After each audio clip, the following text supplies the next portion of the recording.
Bibi Nsikwa, Honorable Kwame Asare Obin aka A+, on the official statement abetuga ebano on any beef with Honorable Dominic Ayeni, Attorney General, and saying Semuya. Now, statement no what can come into details? Ekosia Ebi Chema A+ and Samna or Kano.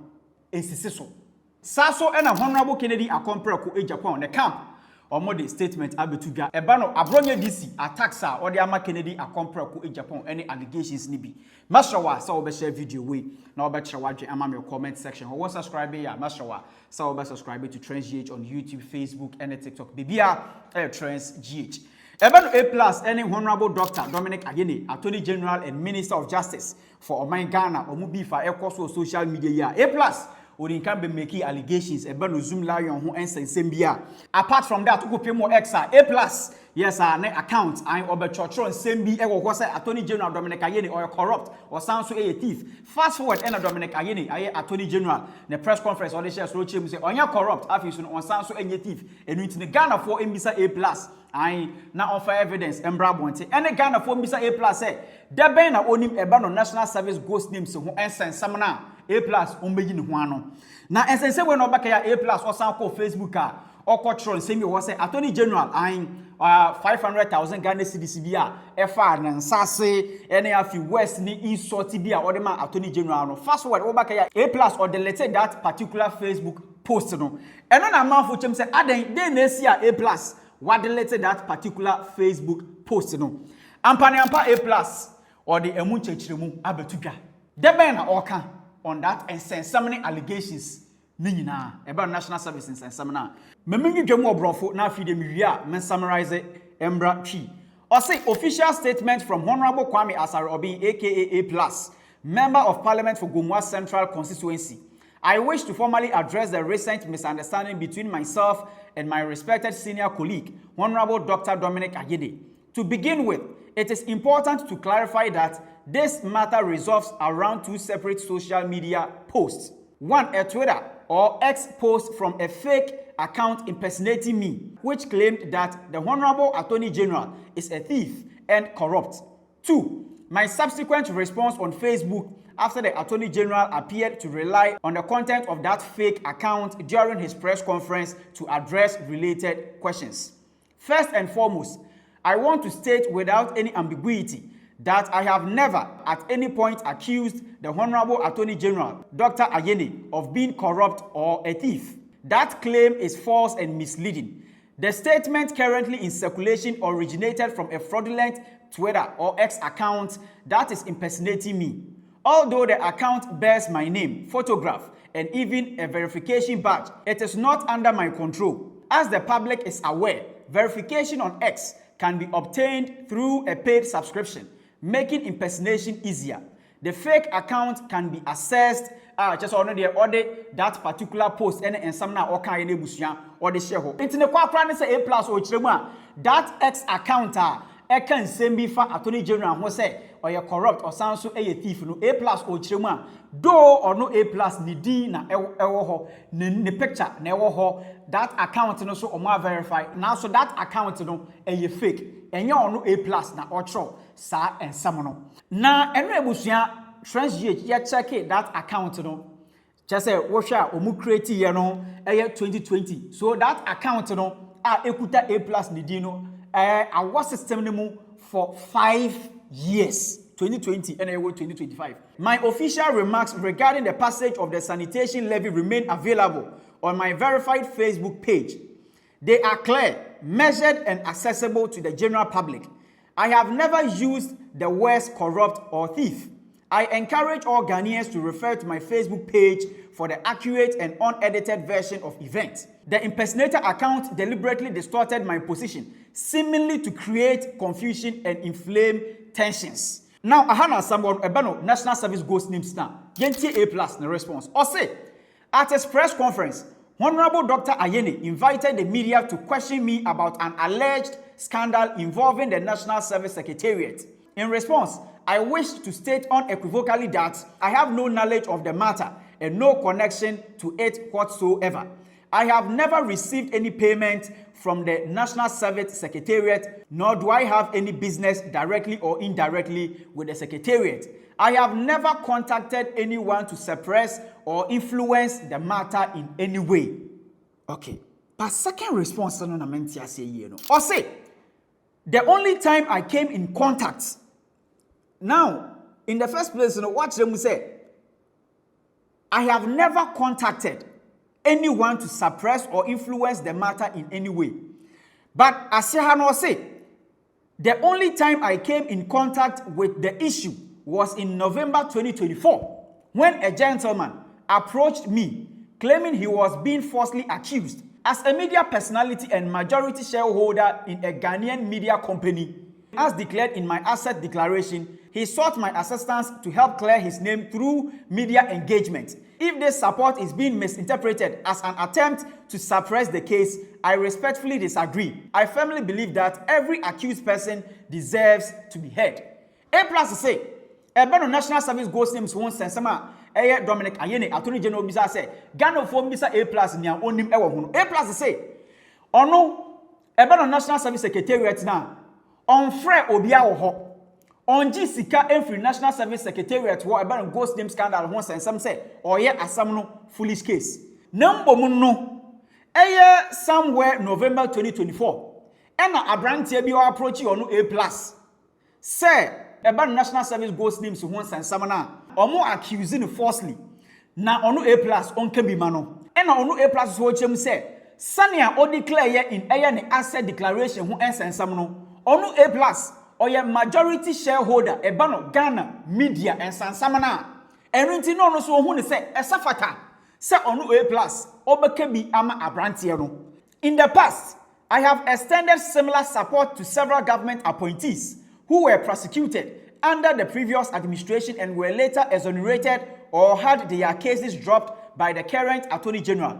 Everyone who has followed me closely knows that I will be there for you in time of despair. For example, I was one of the people who stood publicly with Honorable Kasil Atoforsen because I know him to be a man of integrity and believed in his innocence from the very beginning. I do not believe there is anything wrong with supporting another individual to tell their side of a story, regardless of their political affiliation. Or say, Ebane say onu A+ ontwetwanje amanfo in the public space when the first time I na oye bibisa because Ebano Honorable Dr. Atoforsen, current finance minister, Nensensemu ambulance Nensemu ya.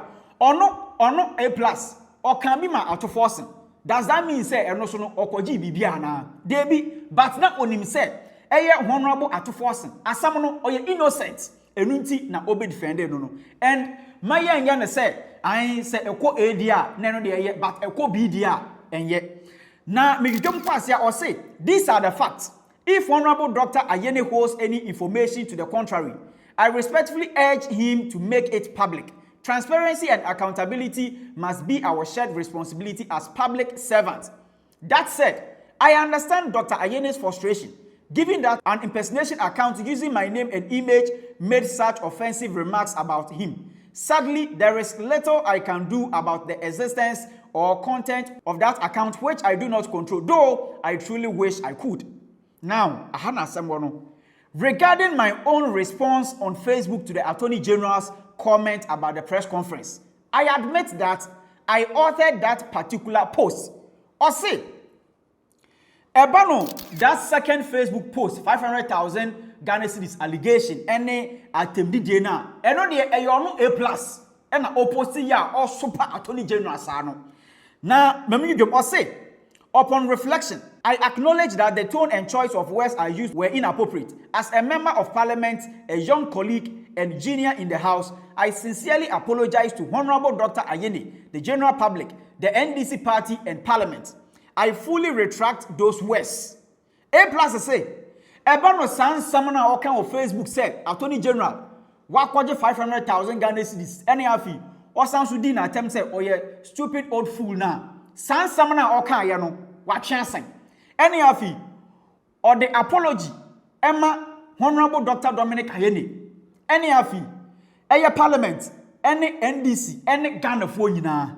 No one is a San Samana Okan yano, na e was short to watch a San Samana asen, Ghana for Enfenchano. Or say, I believe I could have made my point in a more respectful and constructive manner. I take full responsibility for my words and actions.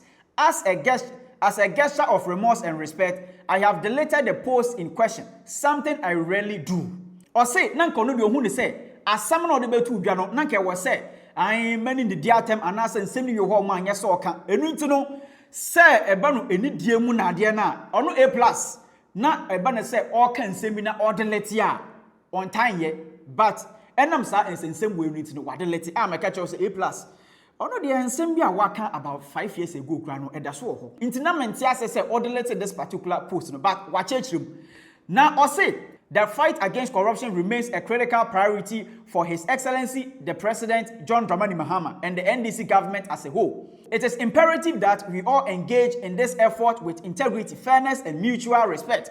Let us move forward in unity and sincerity with the national interest and the welfare of the Ghanaian people as our ultimate guide. Signed, Honorable Kwame Asare Obeng, aka A+, Member of Parliament, Gomwa Central Constituency. So the thing ni tete ya say A+ chiremu a sa X account a ebe chiremu say Attorney General or ya corrupt na or sound so a thief no A+ say sa account no onim hwehwe. E obi na o impersonate no that account no e fake. Na eba no the second post on Facebook say Attorney General 500,000 once and some any insult a the man no dia. Ono A+ ohun ni say sansam na o kan ye no entwa yie as parliamentarian enu di sansam no wa twe asem. Opa Attorney General chow NDC force opa mo chow Parliament force opa mo chow ene Ghana force no opa ye nyina chow sansam no kan na de entwe yie na no na manfo chem say so does that mean say A+ na sama odi tu dwa no enya no kre anasa dan amanfo chem o mo nti ase so enche ye bia na mede supplement ni gumbe ya Abronye DC odi ama Honorable Kennedy Akompreku Agyapong ebra wo chasa nsem o ka wo mo de enya sam ketwa. After the clash with Kennedy Akompreku Agyapong, e wo sunyane no. And somewhere na Abronye DC or the abetuga. We are better wa MPP ma you can live. Honorable Kennedy Agyapong has always been careless. Omunipa MPP for ya break Kennedy Agyapong. Dabia ma finance MPP no. What that sorry that could be ma Kennedy Agyapong. After MPP for nyina say menso we na manya free MPP wo what be that me be saw that be menti on TV that e kire how evil and devil utobia oye sikani bre ahoyi ya baye dambo jimie he's number 1 oye dishonorable person or no kind ungrateful meboa oye devil because when you devil Kofo made you who you are today. Moti abrotira motwi taxi amomwo rewu ye nyina mo ba kroma na munika prew. Kofo na de Ghana street light nyina ma wo contract. Wo mo a wo mu suro no wo MPP mu no. They should tell him say, me Kwame Bafo Abronye. Me break him down. But be all kika kono. I'm not going to respond to the errand boys ne ba kokura o. Me sore anopa bia ne me pesti wie say wom. Between me no Kennedy Agyapong. This time nya sora anopa ni me pesti twitwiri manim wia sika fo ne ahiafo ntokwa ena se ya soro wa MPP mu onfa mewo so me se the way mesia handle sa papa na wasi ni nsen dade okroma no me de mensa benkum na beti na dwuna ke na ma dwene nyina gu Debbie oso e bema and somewhere Abronye DC or the able to get Honorable Kennedy Akompreku Agyapong on the team almost no on the statement we able to get. So in fact Kennedy Akompreku Agyapong on na opposite this particular statement was say Ken Ohini Agyapong Abronye's unfortunate comments do not reflect the spirit of unity in the NPP. And read a headline now or say on the evening of Friday May 2nd 2025 a program aired on Wontumi Radio and TV hosted by Kweku Kansa, featuring the Bono Regional Chairman of the NPP, New Patriotic Party, NPP, Mr. Kwame Bafo Abronye, in his role as Regional Chairman and member of the party's National Executive Committee, NEC. One would expect his remarks to foster unity and discipline within the party. Unfortunately, his comments about the party, specifically about Honorable Ken Ohini Agyapong, were both regrettable and disappointing. We, the loyal supporters of Honorable Ken Ohini Agyapong, recognize the potential of such disparaging remarks to incite people against Honorable Ken Ohene Agyapong and what he represents. If not curtailed, such actions can directly lead to instability within the party. Underline the word instability within the party. As supporters of Honorable Ken Ohene Agyapong, we may be tempted to respond in kind. We respectfully urge all Honorable Ken Ohene Agyapong supporters to exercise restraint and refrain from responding in kind through this release. Our commitment is to peace, discipline, and unity within our great party. The thrust is for all to know we have forgiven Mr. Abronye. However, as a party that operates within a constitutional democracy, we must always be mindful of the words we use, especially when addressing fellow members of our party. Free speech is a right, but responsibility must accompany it. Unmeasured attacks only weaken the fabric of our unity. Honorable Ken Ohene Agyapong has consistently demonstrated loyalty, discipline, and an unwavering belief in the unity of the NPP. Remember that our actual political opponent is not within our party. The NPP must not expend its energy fighting amongst itself. If we genuinely seek to capture power in 2028 and deliver progress and prosperity to the Ghanaian people, then our focus must be shifted to the NDC rather than internal skirmishes. We urge all patriots to uphold unity, decorum, and discipline. Let us collaborate to build a stronger, united NPP for Ghana's future. Thank you. Signed, Prince AJ Guy G, a personal assistant to Honorable Kennedy Ohene Agyapong. So, Kennedy Akomprako Agyapong on the team, Omuchema, and some Abronye DC Diabe together, unfortunate. Now, Omu say, Ebano, unity NPP, Omu preaching now. Abronye DC, and some can we no, dear, and for unity, Embra, NPP. Now, Omu Kennedy Akomprako Agyapong on the supporters, no, Omu per se. This and same way no ever got to the center, ever create instability within NPP. And into almost Kennedy Akomprako Agyapong, the chita phone in an say, Ma Obibia and responded to and some way Abronye DC or the Abetugano. Ma Obia sono ember can same year ebegu NPP hufi. Now omo NPP for mo fensho mutrimu said, Omo opponents, NDC. Omo opponent enye omo ankasa NPP for no. Enunti say omo wo menteme hwasene ensam kikami a NDC for na omu focus na wose ekoho na mbom no enye NPP enunti eba no ensam kikami na ade na omu ntwa so for the sake of NPP omu unity a omu preach no ensam wey na Kennedy Akomprako Agyapong the chitafo ebusua omu de abetudwa hyewa adwema me comment section ho na share video we ma afoforo so ensa nkebi me day remains the same Kojo Black. Kindly subscribe to Trends GH on YouTube, Facebook and TikTok bibia Trends GH. Macron.